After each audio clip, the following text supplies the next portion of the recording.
Hey guys, welcome to the Field of 68 YouTube channel. If you like what you see here, hit that subscribe button and you'll get more college basketball content just like this.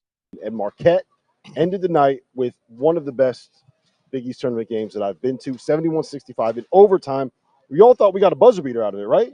We all thought we got a buzzer beater. Cam Jones came off of a little back screen over here. Oso Ighodaro hits him with a little bounce pass, and it looks like he got it off. Everybody goes nuts. Then we go to the review, and we stand here for about 5 minutes, and finally they ruled it, saying that it did not come off his fingertips in time. Jerel, you got the win, though, 71-65. Talk to me about your Golden Eagles. Talk to me about what just happened here. Man, what a way to end the night here in the Madison Square Garden in the world's most famous arena.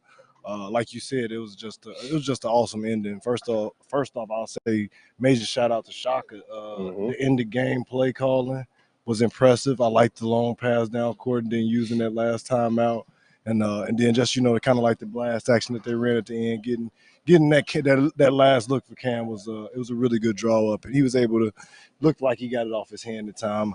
You know what bothers me though is why do they cut off the replay in the arena? Exactly why. They didn't you yelling. You know what I mean? Yeah, and I was all in at that point over there. So I'm just glad no cameras or anything caught me. But man, what a way to end the night. Just another gutsy performance from the guys. I thought Joplin was huge in the overtime. Cam continues to, and it's a revenge tour because there's no way in hell you could tell me that kid doesn't make any that's crazy. all conference that's crazy. team. We'll talk about that in a second. Absolutely. That's crazy.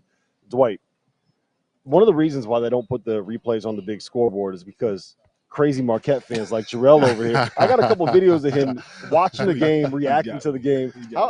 First and foremost, was it kind of annoying sitting next to him, having to watch this game with him going crazy like that, or are you used to it by now? Nah, I'm used to it. You know, we always bring that fire when it comes to watching our club go out there and compete. So, you know, one of the biggest stages in college basketball is the Big East tournament. So it's just the right time, right place for us to turn up a little bit, you know, in the city. So they just turned the lights out on us here on the court. We'll see if they come back on. We'll see if we can fix the video here in a second. But RC, Marquette getting this win. What does it say to you about this group, this team, these players, that they can come out here and do this when they don't have their leader? They're missing their All-American. They're missing All-American. They're missing their leader. And for them to come out and just continue to win and not miss a beat is impressive. I mean, I don't know how do you not be impressed with this team. You knew they'd fight. You knew they'd compete. You wondered where the scoring would come from. I think in moments we've seen Cam Jones put his team on his back and carry him, and he was big tonight. But just other guys stepping up, chopping in overtime, just everybody having their moments. You saw me talking with Ighodaro saying, hey, make him a score, and he hits the winning basket to clinch the game. So big props to Marquette, man. They just figure out ways, and that's just what you expect from a Shaka Smart team. Absolutely, and I think he's RC spot on. Oso struggled tonight. I think he had 2 points lead going into the last he struggled.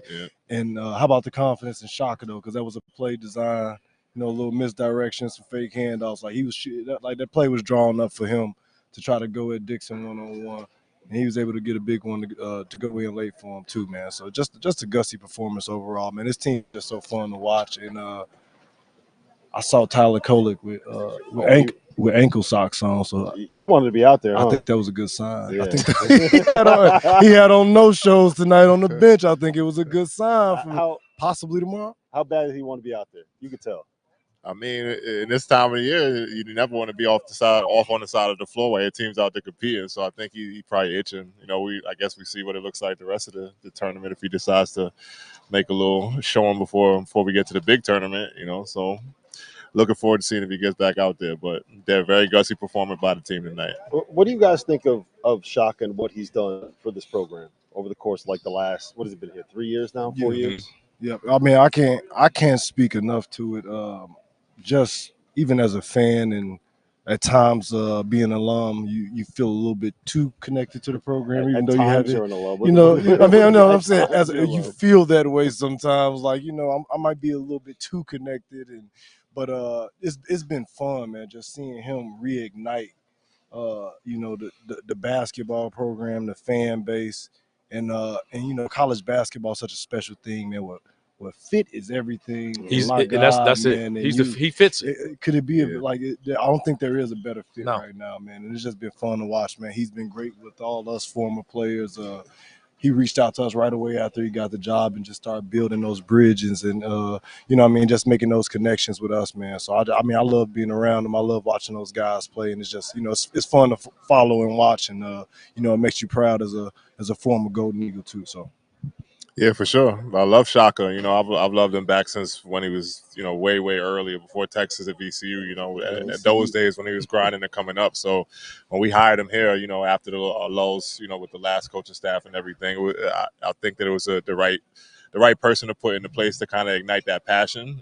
He's from the city of Milwaukee too, so that's definitely helped from him having a little bit. Madison. Yeah. Sorry, from the state. Wisconsin. So Wisconsin guy, so he kind of has that, ties to the state and kind of knows a little bit about the history. So I think that with him stepping in the way he has, it's just sky's the limit with the program from here going forward, and we're excited to see what they can do this year. All right, let's flip it. Let's talk about the Villanova angle of this. They pretty much had to get this win to be able to be in. The last time that there was a 15-loss team that got an at-large bid to the NCAA Tournament, RC, was 2019. It was Florida. They were 19-15. Can this Villanova team get in? Was this the end of it? I think this is it. I don't think they had enough. Let me tell you about our newest partner for the month of March, Splash Sports, the home of certified community competition, where you get to play against your friends and not the house. Whatever game it is that you are playing, from survivors to tiers to pick X, the safest way to play for real money without the hassle of having to track down deposits or worry about payments is through Splash. They have partnered with PaySafe, the best deposit and payment system in the world, to ensure that money stays in safe hands and is delivered to the right places. To join the Field of 68 Survivor Madness, click the link in our profile below and join in. Entries are $5 a pop with a prize pool of up to $4,500. Winner take all. To be 19-15, I think the conference, if this was the Big East from last year, I think that might be enough for them to get in. I think, in fairness to say, the conference it was UConn and kind of everyone else. Yeah, it's really top heavy. And UConn, Creighton, Marquette, it just did a little drop off there. And if this was the same conference a year ago, again, I think they're in. But no, you got Providence fighting to make sure that they're in it. I just don't see it. You go 18-15, you're not a tournament team. No, you lose 15. Winning at the end of the day, winning's got to matter at some point, right? Absolutely, and they've had their chances. They started off well, and they had some quality wins. But they weren't able to put it all together down the stretch. And I think, if nothing else, I think tonight was a must win for those guys, especially after that performance last night. I don't think that helps having to take it down to the wire and beat 0-20 in the Big East DePaul team. But when Villanova lost to Rob, is when they lost this before the Big East tournament started. Yeah. Those losses now, and you look back on them. Well, if you beat Penn, you beat Drexel, you beat St. Joe's, it's an entirely totally different story. Now you're 22-12. It's a totally different conversation. Mm-hmm. We're not even having this conversation if you just win your games you're supposed to win at home, versus your Philly teams. And they didn't take care of business then. And when you dig yourself a hole, you got to dig yourself out of it and finish top 4. So you can't just, finish in the middle of the pack and hope that that just playing in the league is going to get you over the hump. It didn't.